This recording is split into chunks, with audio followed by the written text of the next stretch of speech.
La paix du Christ, ensemble avec nos pères Sion, c'est grand prophétesse Chantalicia avec YouTube channel Haïti Pamnan. Moi salue nous et moi bénis nous dans le saint nom précieux de Yehoshua Hamashiach de Nazareth, qui c'est Messie Nazareth là. Et moi mandé pour le grand Jéhovah, le grand El Shaddai, continuer garder nous, bénir nous, protéger nous, soutenir nous, correr nous. Et moi prier comme ça dans le saint nom précieux de Yehoshua et dans l'unité du Saint-Esprit du Père et du Fils. Amen. Eh bien, Pep Sion, moi ensemble avec nous encore pour, comme tu as dit ça, c'est un projet spécial que Jéhovah inspiré moi. Il voulait que pour chaque 6e jour semaine création, pour moi, li on prophétie pour nous que lui-même li choisi pour me lire pour nous. Eh bien, il dit moi pour moi commencer dans 21e jour, 12e mois. Eh bien, c'est ça que fait moi ensemble avec nous encore. Eh bien, pour 21e jour, 12e mois, dans 6e jour, semaine là, qui ça va vle pour moi lire pour nous, qui prophétie livre pour moi lire pour nous. Il vle pour moi lire pour nous Zacharie chapitre 7 à 14. Eh bien, comme c'est 6e jour, semaine là, c'est le jour avant jour Saint Sabbat. Eh bien, c'est jour ça nous commencer 3 jours, 3 nuits de jeûne et sanctification. Hein? Il voulait pour nous méditer sur prophétie ça qui me parle pour nous. Hein? Donc, c'est un bagage que me dois faire chaque semaine. Il déjà bon moins temps chaque semaine pour moi faire ça. Eh bien, et c'est lui-même qui choisit prophétie pour moi lire pour nous. Eh bien, Pepsi, moi pas tarder avant de commencer. Je fais la prière que Yehoshua te montre nous. Alléluia, mais c'est Nazareth là.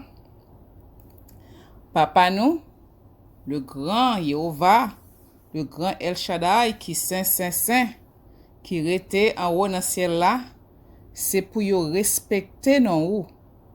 C'est pour yo reconnaître c'est ou qui wa. C'est pour wa yo moi retourner sous terre. C'est pour volonté ou faite sous terre tant qu'on dans le ciel là. Pen nous besoin chaque jour, ba nous li jodi a. Pardonner ça nous fait ou tant qu'on nous pardonner moun qui fait nous qui choy. Pas quitter nous prendre un piège, mais délivrer nous en bas ça qui mal. Parce que c'est ou même seul qui wa. C'est ou même seul qui gagne tout pouvoir. C'est ou même seul qui mérite compliment pour tout temps.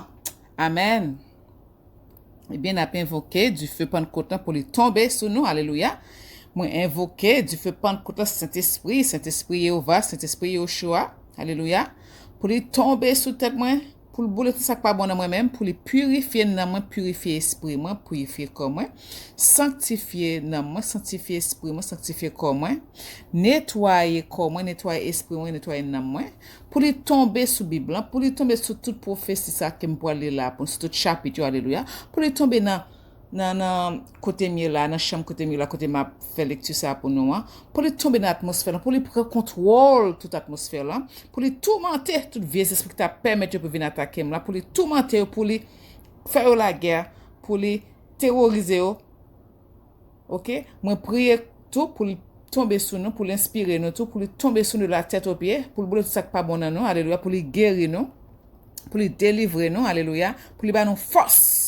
Mande pour le bon force, pour mettre force dans la prophétie ça, alléluia, pour lui mettre en action par là-dedans, alléluia, et moi prier comme ça dans le saint nom précieux de Yehoshua Mashiach de Nazareth, alléluia, moi invoquer sang précieux, pur, fort et puissant Yehoshua, tout moi demander pour lui tomber sous tellement de la tête aux pieds, pour l'inébrier de la tête aux pieds, pour l'inébrier non moi, pour l'inébrier corps moi, esprit moi, tout moi-même, pour lui tomber sur toute lecture, moi le faire là, pour lui mettre en action par là-dedans, et puis demander pour lui tomber sur nous-mêmes tout qui va coûter à prophétie ça, alléluia, pour lui tremper corps nous, tremper nous, tremper esprit nous, tout nous-mêmes, alléluia, pour lui inspirer nous, pour mettre en action parle sur nous, alléluia, et moi prier comme ça dans le saint nom précieux de Yehoshua Mashiach de Nazareth et dans l'unité du Saint-Esprit du Père et du Fils, amen.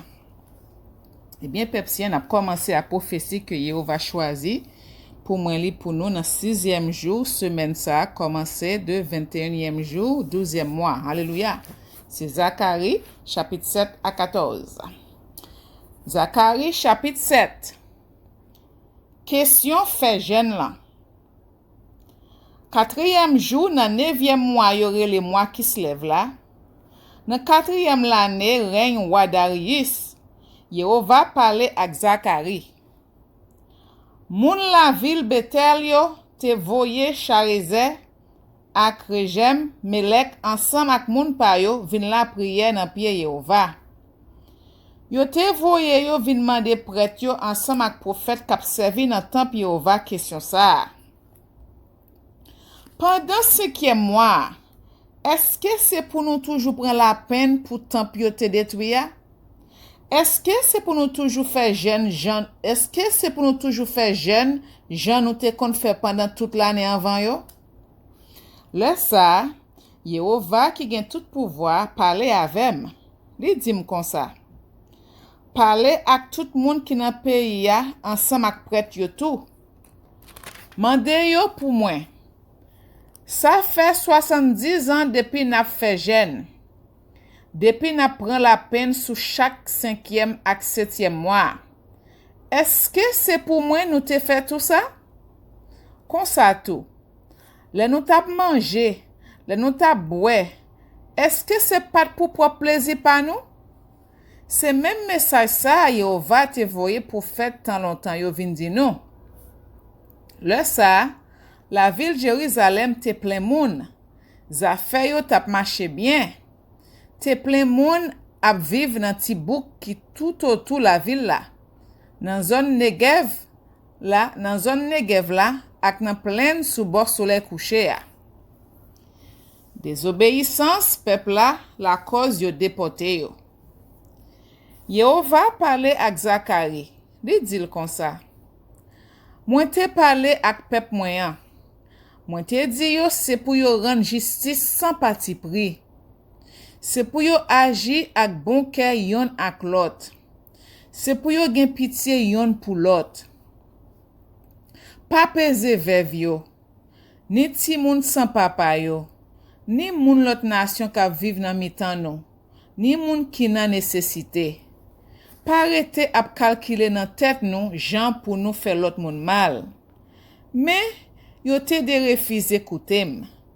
Yo tap fè rondomon. Yo bouche zorey yo pour yo patande. Yo fè ke yo di kou wosh pour yo patande l'ordre ak message moi-même. Yehova qui gen tout pouvoir. Moi te voye ba yo. C'est l'esprit Yehova même qui te mette nan bouche prophète tant longtemps yo message sa yo. C'est comme ça Yehova qui gen tout pouvoir te mauvais en pile sou yo. Ça qui rive le ça. Même Jean yo pat koute le li tap pale ak yo a, li même tout, li pat repon yo le yo te la priye nan piel. Li gaye yo nan mitan yon bonne nation yo pat konen. L'ennemi fin dévaliser tout pays ya. Yo pa kite personne là-dedans. Yon bon pays comme ça. Yo fel tourner yon désert. Alléluia. Zacharie, chapitre 8. Yehova promet mette Jérusalem campé encore. Yehova promet mette Haïti campé encore. Yehova qui gen tout pouvoir te bay Zacharie message ça. Mais ça Yehova qui gen tout pouvoir dit. Moi si tellement reme moun siyon yo, moi fè jalousie en pile pour yo. Moi fè colère sous l'ennemi yo. Mais ça Yehova qui gen tout pouvoir dit encore. M'a tourné sous mon Sion. Moi pral rete nan mitan la ville Jérusalem. Ya rele Jérusalem la ville côté moun kembe pied Yehova yo fem. Ya rele mon Yehova qui gen tout pouvoir moun qui a pas pour Yehova. Mais ça Yehova qui gen tout pouvoir dit encore. Na wè vie grand moun, femme kou garçon, vin chita sous place publique nan la ville Jérusalem. Yo chaque va gen yon bâton nan men yo, puis yo ka marcher tellement y a vie grand moun. La Rio va plein ti garçon actifié k'ap jouer kon sa tout patou. Mais ça Yehova qui gen tout pouvoir di encore. Pour ti ponyen moun ki rete kounya nan pays ya, ça c'est un bagay yo di ki pa k'arive. Mais pas pour moi. C'est Yehova même qui dit ça. Mais ça Yehova qui gen tout pouvoir di encore. C'est moi-même k'ap délivre peuple moyen, k'ap fè yo sorti nan pays qui sous bord soleil levé ya, ak nan pays qui sous bord soleil couché ya. Map mene yo tourner pour yo ka arrêter la ville Jérusalem encore. Ya pour moi yon peuple qui relem pam. Moi-même, ma Yehova yo, ma bon Dieu yo. Ma kembe kontra mwen te passé ak yo a. Yo même, ya fait ça ma mande yo fait. Yehova qui gen tout pouvoir parler, li dit comme ça. Prends courage, nous-mêmes captant de kounye ya nan bouche prophète yo même, message Yehova te bay, le yo tap mette men nan fondation temple Yehova pour rebati kay ki a pa pou li ya. Parce que avant jou sa yo, pat gen travail ni pour moun ni pour bête. Personne pat ka ale vini ak ke pose nan pays ya pour être l'ennemi yo. Mwen te fè moun leve yon kont lot. Mais kounye ya, mwen pral agi yon lot jan ak ti res moun ki vivan toujou nan pays ya. Se Yehova ki gen tout pouvoir ki di sa. Ya plante jardin yo ak ke pose. Pi raisin yo va donner, teya va bay récolte, la pluie va tomber sot nan ciel la. Ma bay ti res moun ki vivan toujou nan peuple la tout bénédiction sa yo. Nou même moun Juda ak moun Israël, même jan yon le mwen te fè nou tourner yon madichon nan mitan lot nation yo, kon sa tou ma délivre nou, ma fè nou tourner bénédiction nan mitan lot nation yo. Nou pa besoin paix, prends courage. Mais ça Yehova qui gen tout pouvoir di encore. Les ancêtres nou yo te fèm fâché sou yo. Mwen te pran décision pour m'te pini yo. Mwen pat changer l'idée. Kon sa tou, kounye ya, mwen pran décision pour m'beni moun la ville Jérusalem ak moun famille Juda yo. Nou pa besoin pè anyen. Mais ça pour nous fè. Le nap pale yon ak lot, pa bay manti. Nan tribunal, c'est pour nous rendre justice sans parti pris pour tout le monde qui vive bien yon ak lot. Pas faire plan pour nous agir mal yon ak lot. Pas faire serment. Le fini pour nap bay manti pour accuser moun. Parce que tout ça c'est bagay mwen pa vle ouais. C'est Yehova même qui dit ça. Yehova qui gen tout pouvoir parler ak Zacharie encore. Li dit comme ça. Jen yo kon fè chaque 4e mois, chaque 5e mois, chaque 7e mois, ak chaque 10e mois, pour al yon plaisir, yon kè content pour moun Juda yo, yon occasion pour yo fè fête. C'est pour nous remen vive bien yon ak lot sans bay manti. Yehova qui gen tout pouvoir di encore. Yon lè gen pou rive, moun va sorti nan gros la ville lot pays yo, pour yo vini la ville Jérusalem. Moun va sorti nan yon la ville, ya ale nan yon lot, ya di moun ki la yo. An al adore Yehova ki gen tout pouvoir. An al la priye nan pied Yehova pour mande l bénédiction. An ale non. An pile moun ap sorti nan grand pays. Ya vini la ville Jérusalem pour yo adore Yehova ki gen tout pouvoir. Y ap vin la prière nan pied pour demander bénédiction. Oui, mais ça Yehova qui gen tout pouvoir dit encore. Le ça, 10 moun ap soti nan l'autre pays côté yo parle l'autre langue. Ya kembe yon juif nan rad. Ya dil, nous vle aller avec parce que nous tende c'est avec juif yo Yehova ye. Alléluia. Zacharie chapitre 9. Yehova pral juger nation yo. Men message Yehova bay pour faire connaître volonté li. Li prend décision pour le pini moun pays Adrak yo ensemble ak moun la ville Damas yo. C'est pas seulement branche famille Israël yo qui pour Yehova. Toute la terre net c'est pour lui. Pays Amat qui sous frontière pays Adrak la pour li tout. Moun la ville Tyr ak moun la ville Sidon yo qui gen en pile l'adresse, c'est pour li yo ye tout. La ville Tyr bâti gros muraille rempart ak fort. Yo empile l'or ak argent la kayo tankou poussière grand chemin. Mais Yehova pral prend la ville la pour li. Li pral voye toute richesse li yo nan la mer. Di fe pral boule la ville la net. Moun la ville Askalon yo pral wè sa. Yo pral paix. Moun Gaza yo pral tremble kou fey bois. Moun la ville Ekron yo tout parce que yo pap jwenn sa yo tap tan lan. La ville Gaza pral perdi Walia. La ville Askalon pral rete sans moun la dan. Moun sans mele yo pral rete la ville Asdod. M'a krasé l'orgueil moun Filisti yo. Yo pap manje viande ak tout sang li la dan encore. Ni aucun lot vie manje yo te kon manje yo. Tout moun qui va chaper en bas la mort va faire partie peuple Yehova. Yap tankou yon branche nan famille Jida. Moun Ekron yo va même jan ak moun Jebis yo. Mwen pral kampe tankou Gad kap fe pos nan mitan pays ya pour empêcher l'autre lame passer aller venir la dan. Mwen pap kite go chef vin peze yo encore. Mwen te wè Jean peuple moyen tan souffri. Jean peuple moyen te souffri. Wa ki gen pou venir. Nou men moun ki rete sou mon Sion, fait fête. Fait gros fête. Nou men moun la ville Jérusalem, rele, chante tellement nous content. Gade, men wanouan, ap vin jwen nou.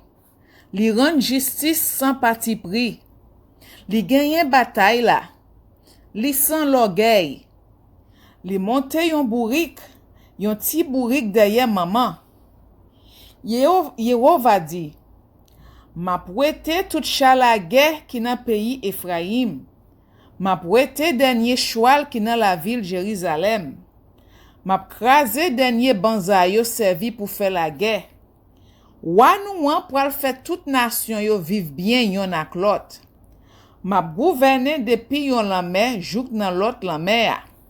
Depuis la rivière l'Euphrate jouk nan dernier bout la terre. Alléluia.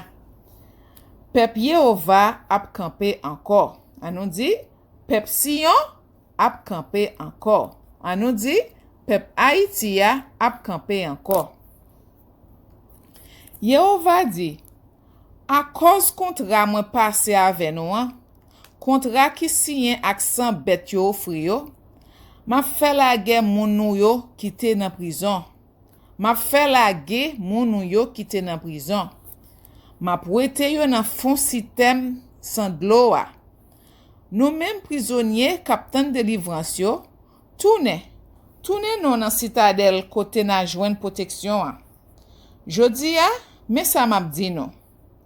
N'a recevoir 2 fois plus bénédiction parce souffrance mwen te voye sou nou an. Mwen pral servi ak moun Juda yo tankou banza pour faire la guerre. Ak moun Ephraim yo tankou flèche. Mwen pral servi ak moun Sion yo tankou épée. Nan men vanyan soldat. Pou yal goumen ak moun pays la Grèce yo. Yehova pral paret en len tête peuple ya. Li pral voye flèche li yo tankou éclair. Yehova, bon Dieu ya, pral kone trompette la. Li pral marcher nan vent cyclone kap souffle soti nan sida. Yehova ki gen tout pouvoir pral protéger peuple ya. Yo pral krase zam l'ennemi yo en bas pied yo. Pendant bataille la, yo pral rele tankou moun sou. Yo pral fè san l'ennemi yo koule. li pral koule tan kou sang bête yo touye sous l'autel yo. Jou sa, Yehova bon Dieu yo va délivrer yo. Tan kou yon bon gado, l'a sauvé ban mouton yo. Yo pral clairer nan pays li ya. Tan kou bel pied nan yon couronne. Ala bon sa pral bon nan pays ya. Ala bel pays ya pral bel. Jeune garçon ak jeune fille pral grandi ak tout grain jardin ak tout divin yo pral récolter nan pays ya. Alléluia. Konya nous pral li Zacharie chapitre 10.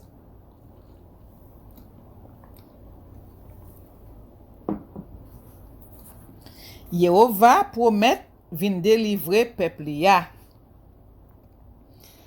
La saison printemps arrivé, mande Yehova pour le ban nous la pluie.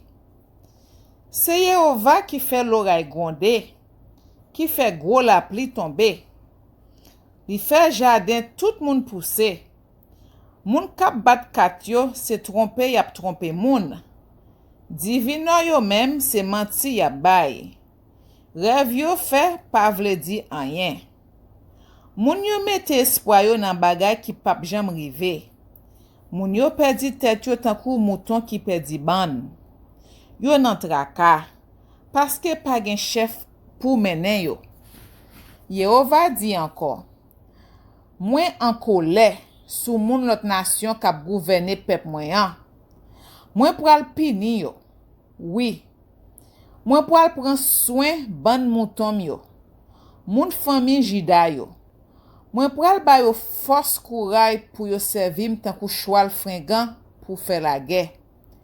Ma fait en pile la dan yo tourne chef, commandement l'armée ak soldat qui gen l'adresse pour goumen.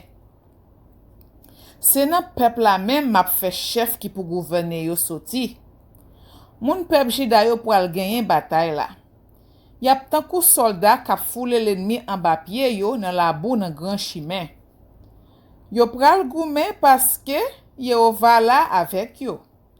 Tout l'ennemi qui sou choual yo pral honte. Mwen pral bay moun famille Jida yo force. Mwen pral délivrer moun famille Joseph yo. Ma fè yo tourner la kay yo. Parce que kem fè mal pou yo. Se va tankou simpa jam lage yo. Se Yehova, bon Dieu yo wa mwenye. Map tande la prière yo fè nan piem. Moun Ephraim yo pral tankou vanyan soldat.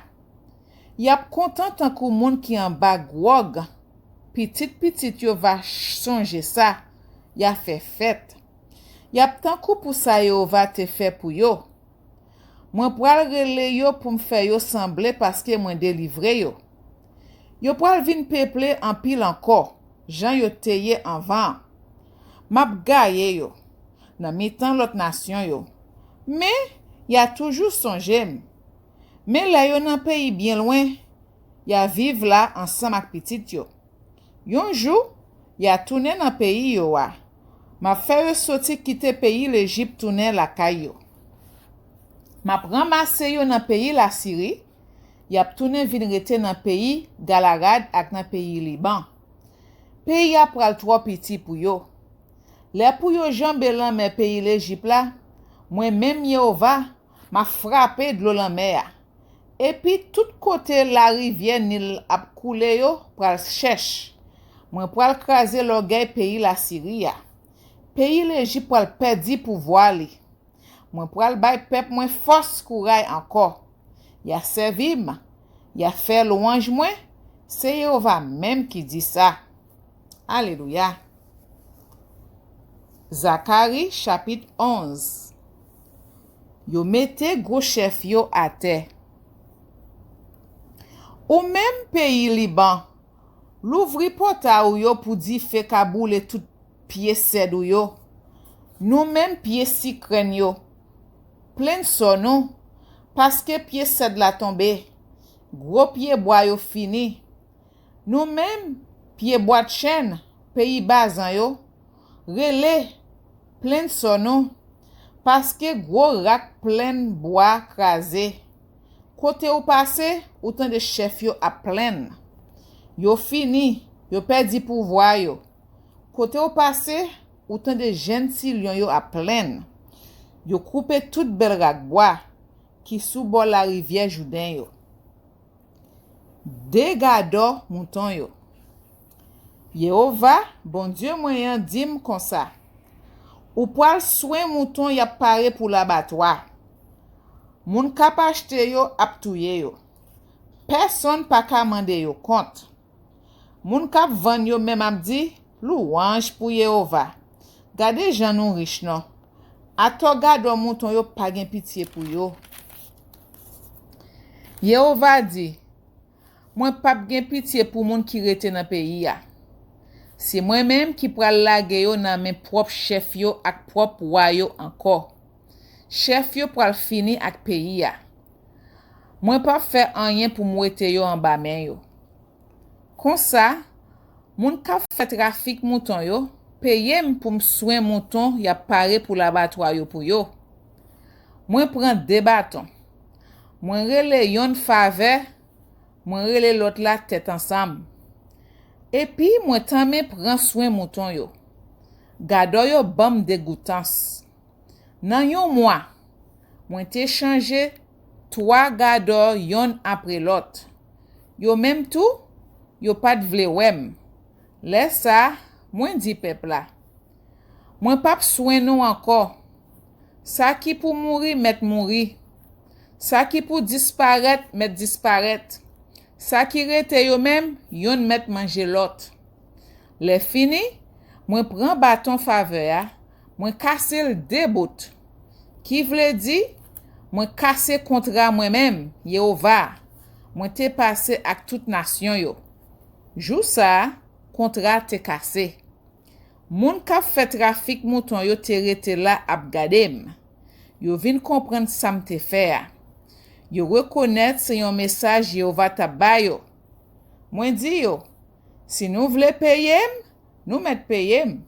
Si nous pas vle tout, ça pas fait rien. Yal prend l'argent, yo paye 30 pièces en argent pour ça me te faire. Mais Yehova dit comme ça. Al bay l'argent pour yo mettre dans caisse temps plan. Comme ça, moi prend 30 pièces en argent yo, bel prix yo te ouais pour yo te bam pour travail moi te faire. Moi mette yo dans caisse temps plan. Après ça, moi casser deuxième bâton là. Ça moi te relé tête ensemble là. Pour me faire connaître pas gen tête ensemble encore entre moun Juda yo ak moun Israël yo. Après ça, Yehova dit, prends pose gado encore. Mais fois ça, yon gado qui pa vaut rien.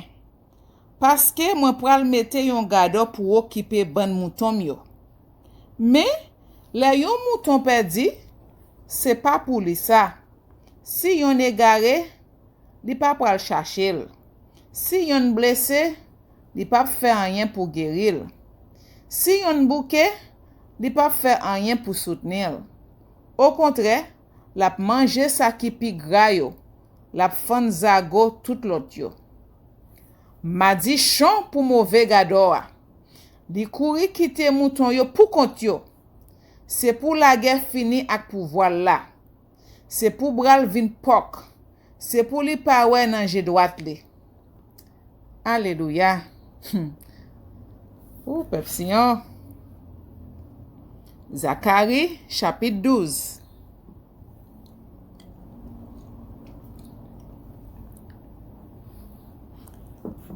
Délivrance pour la ville Jérusalem. Mes messages Yehova bail pour faire connaître volonté sous mon peuple Israël yo. Men décision li prend li même Yehova qui l'ouvre ciel là nan place li, qui crée la terre et puis qui bay moun la vie. Moi pral faire la ville Jérusalem fait moun l'autre nation qui bon côté yo perdi tête yo. Tant kou moun qui sou. Le yasen la ville Jérusalem, yo pral sene la ville qui nan reste pays Juda yo tout. Le ça, m'a fait la ville Jérusalem tourner yon gros roche lou kou bois 50. coup poids 50. Toute nation qui va chercher les villes va fouler en balle. Tout monde sous la terre pour le mettre ensemble pour y attaquer. Jou sa ato, m'a fait tout cheval yo ombragé. M'a fait cavalier yo dépalé. C'est moi-même Yehova qui dit ça. M'a veillé peuple Juda pour rien pas arriver yo. Mais m'a fait tout cheval l'ennemi yo vin avec. Laisse ça, mon famille Juda yo va dire dans cœur yo, c'est Yehova qui gagne tout pouvoir, bon Dieu yo a, qui toute force moun qui rete la ville Jérusalem yo. Laisse ça, m'a fait mon famille Juda yo tourner tant kou yon boucan di feu dans mitan yon rak bois. Ou sinon y a tant kou bois chandelle limé dans mitan paille chèche. L'a dévorer tout pays qui tout près yo. Sous bord gauche ak sous bord droite. Mais moun la ville Jérusalem yo a prêté dans place yo. Premier moun Yehova a délivré c'est va moun Juda yo. Comme ça, louange y a fait pour petit David yo ak pour peuple Jérusalem là, pas pi gros passe louange y a fait pour reste moun Juda yo. Laisse ça, Yehova va l'ouvrir zèle li pour protéger tout le monde qui rete la ville Jérusalem yo. Oui, laisse ça, même pi faible ap gen force tant kou David. Petit David yo va à la tête pour diriger yo tant kou bon Dieu.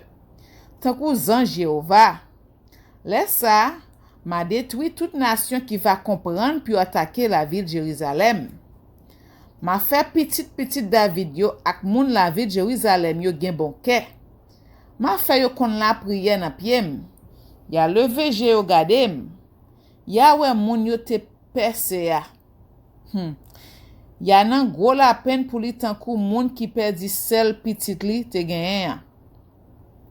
Ya pété relé tan kou moun ki perdi premier petit garçon yo. Laisse ça, rel a pété la ville Jérusalem tan kou le rel te pété pour Hadad Rimon nan plaine Megiddo. Dans pays ya, chaque famille va mettre tête yo ensemble pour yo relé pour compte yo. Garçon nan famille David yo yon bord, mesdames yon l'autre bord, garçon nan famille Nathan yo yon bord, mesdames yon l'autre bord, garçon nan famille Lévi yo yon bord, mesdames yon l'autre bord, garçon nan famille Shimei yo yon bord, mesdames yon l'autre bord, tout reste famille yo va kemberel la tout, garçon yo yon bord, mesdames yon l'autre bord, chaque famille bord pa yo. Alléluia. Zacharie chapitre 13. Le ça, yon sous d'eau va péter pour laver moun famille David yo ak moun qui rete la ville Jérusalem yo pour wete péché yo. Pour mettre yo dans condition pour yo servir Yehova encore. C'est Yehova même qui dit ça. Yehova parle, li dit encore. Le ça, ma disparaître ata non idol yo dans pays ya. Personne pa songe yo encore. Ma wete prophète yo nan pays ya. Ma wete nan ke tout moun l'idée pour yo servir idole. Comme ça, si yon moun vle pou bay message qui sorti nan Yehova, papa ak maman qui fait va di c'est pour mourir parce que li prend pas ce message qui sorti nan Yehova. Bon Dieu a la bay. Et puis c'est pas vrai, c'est menti la baille. Pendant la baille message là, papa lak maman qui fait va pesel. Pendant la baille message là, papa lak maman qui fait la va pesel. Laisse ça, prophète yo pral honte, le ya fait yon vision. Yo pap mette rat fait actual yo te kon gen sou yo. Yo pap ka baille menti encore. Mais tout le monde va dire c'est pas prophète moyen. Moi c'est un simple habitant. Depuis m'piti c'est la terre m'a travail. Si yon moun mandel, pour qui ça tout mag blessé ça yo sou pon yetou? La réponse c'est ka yon zami sa rive. Yehova pral touye gado mouton yo. Yehova qui gen tout pouvoir parler. Li dit encore. épée, leve non, al attaque gado mouton yo. Moun kap travay avem lan. Tou yel pou ban mouton an kagaye. Tou yel pou ban mouton an kagaye. Ma pini ata moun ki pipiti yo. Nan tout peyi ya, sou chak 3 moun, 2 pral mouri, yon va rete. Mes amis. Mwen pral pase res moun sa yo nan di fe. Mwen pral netwaye yo. Mem jan yo netwaye ajan nan di fe. Mwen pral wek ki kalite moun yo ye. Mem jan yo pase lò nan di fe. Pou wè si li bon, ya la priye nan piem. Ma repon yo, ma di yo se pep pam yo ye. Ya di se mwen men Yehova ki bon Dieu yo. Alléluia. Zacharie chapitre 14.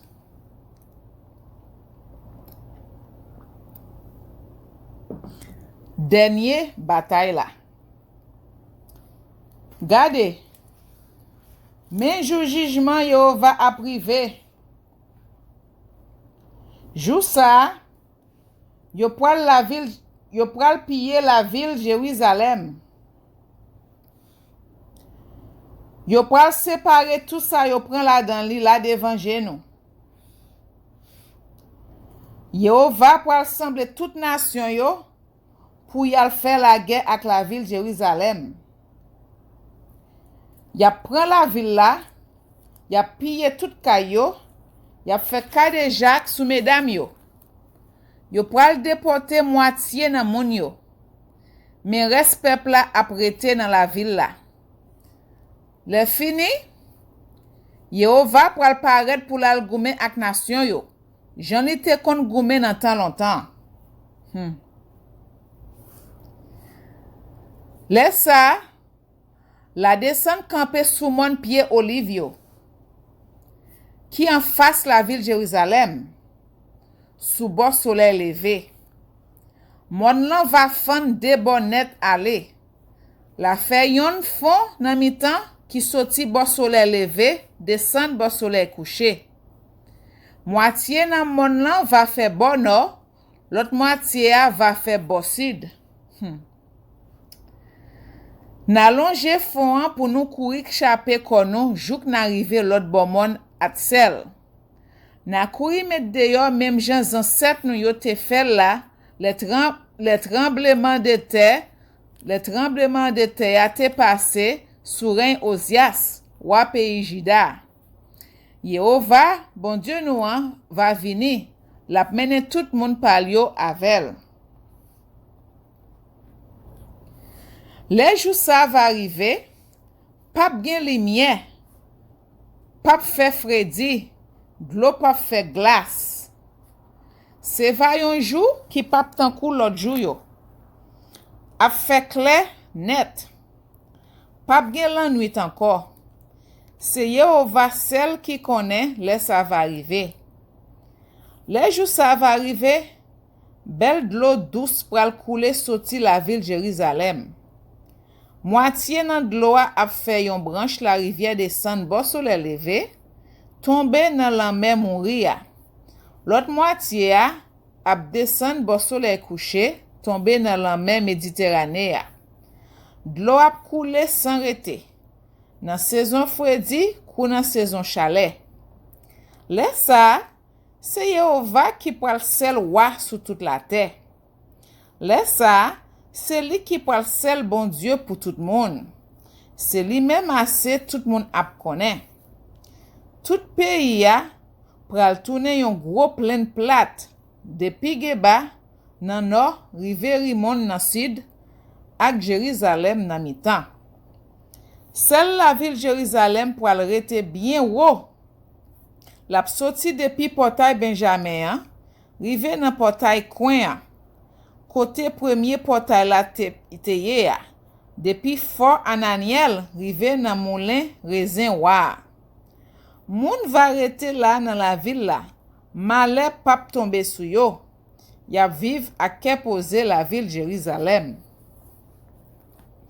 Yehova pral voye yon gros maladie sous toute nation qui te fait la guerre avec Jérusalem. Y a prêté campé sous deux pieds yo. Et puis toute viande koyo a pourri. Grinje yo pral pourri dans tête yo. Lang yo a pourri dans bouche yo. Jou ça, Yehova pral fè yon perdi tête yo pran kouri. Yo pral tombe yon sous l'autre. Yo pral touye l'autre. Soldat pays Juda yo pral goume tout pour défendre la ville de Jérusalem. Yo pral ramasser dernier richesse moun l'autre nation qui sous frontière yo. L'or, argent ak rad en quantité. Même maladie a pral tomber tout sous choual, millet, chameau, bourrique, sous toute bête qui te dans camp l'ennemi yo. Nan moun notre nation qui t'a fait la guerre ak la ville Jérusalem yo, genyen qui va échapper, qui pa mourir. Moun sa yo va monter chaque année la ville Jérusalem pour yo adorer Yehova qui gen tout pouvoir. Wa! Ya fêté fête tant yo. Si yon nation va de refuser monter la ville Jérusalem pour yo adorer Yehova qui gen tout pouvoir, wa, yon ti de goutte la pli pap tomber dans pays yo a même. Si moun pays l'Égypte yo de refuser monter al fête là, même maladie Yehova te voye sou moun qui te de refuser monter yo, va tomber sou yo tout. C'est châtiment ça qui pral tomber sous pays l'Égypte ensemble avec toute l'autre nation qui va de refuser monter pour fêter fête tant yo. Le jour ça va arriver, y a marqué sous ti cloche qui dans l'équipage choual yo, a pas pour Yehova. Batterie coujine qui dans temple Yehova va tan kou ti bol qui devant l'hôtel yo. Yo va a pas net pour Yehova. Ya mette tout mamite ak tout chaudière moun yo ap servi la ville Jérusalem ak nan tout pays Juda a pas pour service Yehova qui gen tout pouvoir. Comme ça, tout moun qui vle offrir yon bête pour yo touye pour Yehova va vin pran yon pour yo bouilli viande bête yo offrir ya. Le jour ça va arriver, pap gen moun kap vend encore dans temple Yehova qui gen tout pouvoir. Alléluia. Pepsiyon, ça c'est fin chapitre Zacharie 14 là. Yehova te ordonné moi pour moi li pour nous jodi an, Zacharie chapitre 7 à 14. Eh bien, moi te li prophétie ça selon l'ordre Yehova te ban moi pour me te fait dans le nom saint précieux de Yehoshua Mashiach de Nazareth et dans l'unité du Saint-Esprit du Père et du Fils. Eh bien, Pepsiyon, c'était grand prophétesse Chantal ici avec YouTube channel Haïti Pamna. Eh bien, on va méditer comme 6e jour semaine là. C'est premier jour pour dans 3 jours, 3 nuits de jeûne et sanctification yo. On va méditer sur ça, on va lire nous-mêmes. Ça c'est l'ordre Yehova ban moi. Donc comme moi dit non, chaque 6e jour semaine là, li ban moi on prophétie pour moi li pour nous. Alléluia. Eh bien Pepsiyon, m'a sonné trompette là 7 fois, on va m'aller. Rete béni Pepsiyon, rete dans la paix et dans l'amour du Christ. À la prochaine, si Yehova vle. Écoutez cette trompette. Alléluia.